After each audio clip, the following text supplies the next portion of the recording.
Profit होता है उसका एक शेयर सबको बांट दिया जाए। लेकिन एनटीपीसी कंपनी की प्रबंधन इस मामले में इतना उदासीन हो गई है कि पिछले 4-5 साल से हम कामगारों का, केवल वर्कमैन ग्रेड के कर्मचारियों का प्रॉफिट शेयर या एक्सग्रेशिया या पीआरपी जो भी कहें, वो जानबूझ के त्योहारों में नहीं दिया जाता है। हम लोगों को त्योहारों के उत्सव से हमको वंचित रखा जाता है। जबकि आप देखिए इस बार भी अधिकारियों का पीआरपी समय से बांट दिया गया है, जबकि कंपनी की एमओए रेटिंग नहीं आई है। कंपनी की एमओए रेटिंग से थोड़ा सा जो लास्ट ईयर का रेटिंग था वो वेरी गुड एज्यूम करके उनको पीआरपी दे दिया गया है। तो हमारी डिमांड यही है कि कामगारों के भी त्यौहार खुशहाली भरे रहें, इसलिए हमारा भी एडहॉक पेमेंट जारी कर दिया जाए और 2-2 लाख रुपए पर हेड पर कर्मचारी सबको वितरित कर दिया जाए। बाद में जो हमारा वार्ता से जो भी समझौता होगा उसमें एडजस्ट कर दिया जाए, इतनी सी बात है।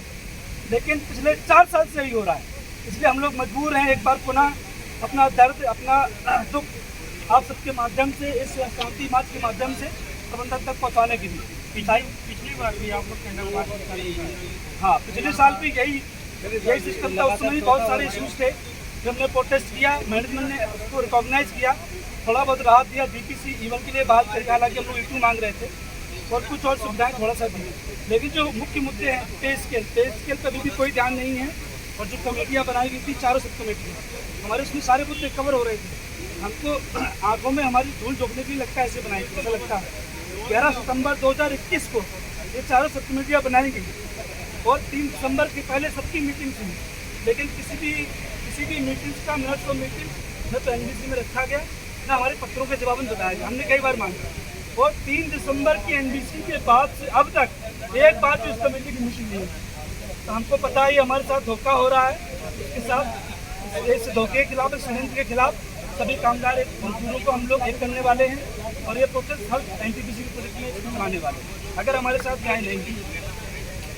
भारत माता की जय, भारत माता की जय। और एक हमारी और मुख्य मांग है कि बाढ़ एनटीपीसी परियोजना में जो मजदूर नेता थे, दो रिकॉग्नाइज हुए कि मजदूर नेता जो कामगारों की आवाज़ों को उठा रहे थे, कंपनी में हो रहे भ्रष्टाचार को उजागर कर रहे थे और प्रमोशन पॉलिसी में एक व्यक्ति को चोरी से बिठाया गया। जैसे हम लोग नर्सरी केजी में देखते हैं ना, कभी कभी बच्चा बीमार पेपर घर भेज दिया, इस तरीके का व्यवहार किया गया। एक व्यक्ति को पॉलिसी के खिलाफ जाके उसको एग्जाम दिलाया गया चोरी से, उसको अधिकारी बना के हमारे गंडापुर में ट्रांसफर किया गया। इस चीज़ का बहुत हम लोगों ने विरोध किया है, पहले भी किया है।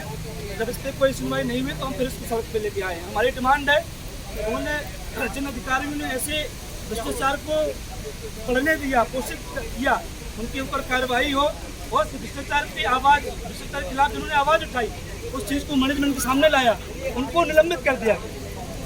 16 फरवरी को उनकी मीटिंग हुई और 16 फरवरी से वो निलंबित चल रहे हैं। बताइए। और हम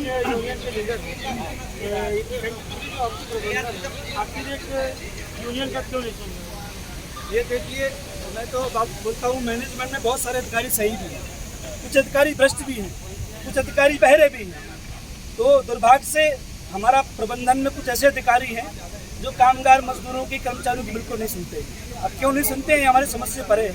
हम लोगों की संख्या 6000 से नीचे आ चुकी है, 5800 के आसपास पूरे एनटीपीसी में, और अधिकारियों की संख्या 12000 है। विंध्याचल में हमारी संख्या 370 के आसपास है, अधिकारियों की संख्या 650 के आसपास है। तो उनको लगता है कि मजदूर, ये कामगार कम हो रहे हैं तो हमारी कोई नहीं सुनेगा। लेकिन हम लोग अपनी कम लोगों के बल पे अधिक से अधिक ताकत जुटाकर, आजकल मीडिया का ज़माना है, हम सरकार तक बात पहुँचा सकते हैं। हम सरकार से निवेदन भी करते हैं, आपके माध्यम से हम भारत सरकार में हमारे माननीय प्रधानमंत्री से निवेदन करते हैं। उनका कहना है कि हमारा भ्रष्टाचार के खिलाफ 0 टॉलरेंस की पॉलिसी है। तो बाढ़ एनटीपीसी का जो मामला है, वहाँ के नेताओं ने, उनके फेडरेशन ने सरकार तक को भेज रखा है। तो हमारा निवेदन उस पर विचार किया जाए और भ्रष्ट अधिकारियों को सजा दी जाए ताकि एक नज़ीर बने और एनटीपीसी कंपनी में ऐसा कोई दुस्साहस न कर पाए और मजदूर जो नेता जिनको निलंबित किया है उनके साथ न्याय हो, उनका मुआवजा उनको पूरा दिया जाए। यही हमारी डिमांड है। सौतेला व्यवहार का जिक्र कर रहे हैं।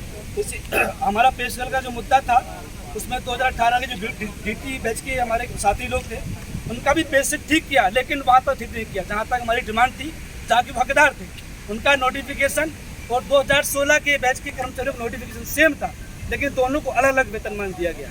ये भी हमने बहुत उठाया, उसको उन्होंने थोड़ा बहुत ठीक किया है, लेकिन अभी फिटमेंट बेनिफिट नहीं दिया है। तो हम ये भी सरकार से निवेदन करते हैं कि एनटीपीसी मैनेजमेंट के कुछ भ्रष्ट अधिकारियों की कृत्यों से आपका भी नाम बदनाम हो रहा है। भारत सरकार की चूंकि कंपनी है, ऊर्जा मंत्रालय के अधीन कंपनी है, तो अगर एनटीपीसी में कुछ गड़बड़ हो रहा है उसका सरकार मंत्रालय में सरकार में पड़ता है।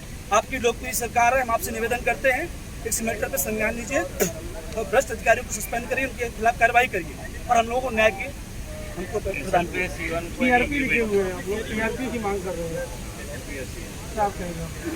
पीआरपी हमारा जो है हमारे मानक दंड के अनुसार हमको दिया जाना चाहिए, जैसा मतलब सबको सामान दिया जाए। कर्मचारियों का इसको सिंपल शब्दों में समझें तो पीआरपी का ये है प्रॉफिट शेयर। कंपनी को जो लाभ हो रहा है उसमें अधिकारी और कर्मचारी वर्ग दोनों का समान रूप से लोग कंधे से कंधा मिला के काम करते हैं। कर्मचारी भी बहुत पसीना बहाता है, कोयले का धूल खाता है, सब कुछ करता है। लेकिन जब प्रॉफिट बंटने की बारी आती है तो उसमें क्या होता है कि हमारा त्यौहार ये 34 साल ऐसा जा रहा है कि इसमें हम लोग मतलब एक मायूस, ठीक है, अपने अपने हिसाब से हम लोग मना रहे हैं, लेकिन कंपनी की तरफ से हमारे त्यौहार को हर साल मायूस रखने का प्रयास किया जाता है कुछ अधिकारियों की तरफ से। वो पर्याप्त समय होते हुए भी लास्ट मोमेंट में मीटिंग बुलाते हैं और मीटिंग में भी पर्याप्त समय होते हुए मीटिंग को भंग करने की घोषणा कर देते हैं, जिससे हमारे कर्मचारियों का समय, कंपनी का धन, ऐसे बहुमूल्य संसाधनों का अपव्यय होता है। और जो हमारे कर्मचारी वर्ग है, करीब जो नॉन अधिकारी वर्ग है, उसमें करीब 33% हम लोग कंपनी के मैन पावर को रिप्रेजेंट करते हैं और उनको मिलने वाला प्रॉफिट शेयर अगर कंपनी जैसे 10 रुपये बटना है तो उसमें से मात्र 1 रुपये हम लोग को दिया जाता है, जो कि मतलब पूरा एक मतलब शर्मनाक है, हमारे श्रम का मतलब एक मजाक है। और लगातार 14 साल है जिसमें हमारे त्योहारों को काला करने के लिए प्रयास किया गया कुछ अधिकारियों द्वारा। तो उसी के लिए हम लोग यहाँ विरोध करने के लिए एकत्रित हुए हैं। और हमारी मांग है कि दशहरा के पहले हमारा जो एड हॉक पेमेंट जारी किया जाए, नहीं तो ये आंदोलन बड़ा रूप लेगा और ये दिवाली तक ऐसे ही चलेगा। वार्ता तो एक कंटिन्यूअस प्रोसेस है, वार्ता एक कंटिन्यूअस प्रोसेस है, वार्ता होती रहे, आज हो कल हो। कंपनी की तरफ से कोई आ रहे हैं आप लोगों के पास? कंपनी की तरफ से कंपनी सुबह हमारा बात हुआ था, कंपनी प्रतिनिधियों ने जो भी कॉल किया था यूनियन लोगों को, तो उसमें हमारा यही डिमांड हमने उनको रखा कि हम इसको स्थगन कर देंगे, बशर्ते हमको एक प्रोविजनल अमाउंट, एक एडहॉक अमाउंट, एडवांस अमाउंट कुछ भी बोल के, जिससे कि हमारे साथी लोग भी, कामगार वर्ग के लोग भी अपना त्यौहार खुशी खुशी मना सकें। और वार्ता तो कंटिन्यूस प्रोसेस है, वो होती रहे आराम से, 1 महीना हो, 2 महीना हो, 3 महीना हो, उसके लिए हमारे त्यौहार काले क्यों किए जाए? सामान्यतः ये कंपनी में होता है, जब नेगोशिएशन चल रहा होता है तो एम्प्लॉइज के लिए एक पार्सल डिस्बर्स कर दिया जाता है, चलो भैया आपका मोटा मोटी अमाउंट दे दिया। लेकिन हमारे यहाँ पद्धति पहले अपनाई गई है, ऐसा नहीं है कि अपनाई गई है, ध्यान रखा गया। आगे के कार्यक्रम में क्या कंपनी के कोई अधिकारी आएंगे या फिर ऐसे ही कैंडल मार्च करके आप लोग चले जाएंगे? हमारा वो आए ना आए इससे हमें कोई मतलब नहीं, हम अपना जो हमारे साथ गलत हो रहा है उसका विरोध हम लोग करेंगे। किसी को आना है ना आना है मुझसे कोई फर्क नहीं पड़ता, हम अपनी बात वहाँ तक पहुँचाने के लिए प्रयास कर रहे हैं। हमारे पास मीडिया है, आप सब लोग का सहयोग है, कर्मचारी लोग साथ हैं, तो हम अपना कार्यक्रम आगे बढ़ाएं। कामगार एकता जिंदाबाद, जिंदाबाद, एकता जिंदाबाद, जिंदाबाद। चलिए लगा दीजिए।